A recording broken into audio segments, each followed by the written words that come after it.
Pilkada serentak 2024 yang kali pertama diikuti seluruh kabupaten, kota, dan provinsi di Indonesia, minus Yogyakarta, menyisakan banyak catatan minor. Selain marak soal dugaan politik uang, tingginya angka golput atau masyarakat yang tidak menggunakan hak pilihnya, dan kemenangan kota kosong di sejumlah daerah menjadi catatan tersendiri. Golput alias golongan putih merupakan gerakan politik yang mulai menggema pada Mei 1971.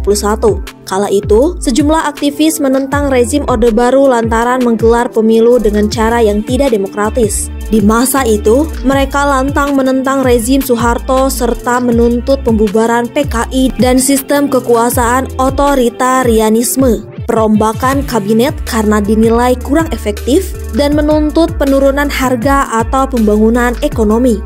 Tiga tuntutan itu dikenal dengan sebutan Tritura atau Trituntutan Rakyat. Sejak saat itu, gerakan golput terus menggelinding sampai sekarang, termasuk dalam Pilkada serentak 2024. Di Kabupaten Bogor misalnya, sejumlah angka golput mencapai 41%, tepatnya 1.620.838 orang. Angka itu melebihi perolehan suara pemenang pilkada, yakni Rudi Susmanto Ade Ruhandi yang mendapatkan 1.559.328 suara.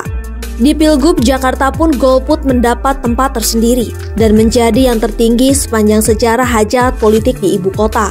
Tahun ini, angka golput dalam Pilkada Jakarta mencapai 3,4 juta suara. Angka itu melebihi perolehan suara Pramono Anung Rano Karno selaku pemenang Pilkada yang mendapatkan 2,1 juta lebih suara.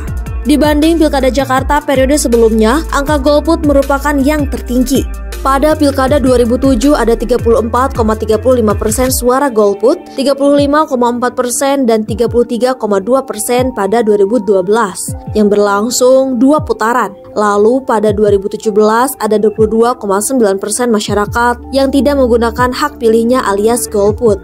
Berdasarkan catatan LSI Denny JA, angka golput di sejumlah provinsi memperlihatkan kenaikan dibanding pilkada sebelumnya. Dalam Pilgub Jawa Barat 2018, angka golputnya tercatat sebanyak 29,7%, tapi tahun ini naik menjadi 36,98%. Selain lelah dan jenuh, kata peneliti LSI Denny JA, Aji Alparobi, tingginya angka golput dalam Pilkada serentak 2024 disebabkan oleh sikap pemilih yang semakin apatis pada pemilihan kepala daerah lantaran calon-calonnya kurang menarik. Penilaian serupa disampaikan Wakil Menteri Dalam Negeri Bima Arya. Selain lantaran waktunya berdekatan dengan Pilpres dan Pileg, tingginya angka golput dalam Pilkada serentak 2024 bisa disebabkan oleh faktor ideologis hingga kondisi cuaca alam. Bukan hanya golput, kota kosong pun mendapat takhta kemenangan dalam Pilkada serentak 2024. Tahun ini ada 37 daerah di Indonesia yang menggelar pilkada dengan calon tunggal, sehingga harus berhadapan dengan kota kosong.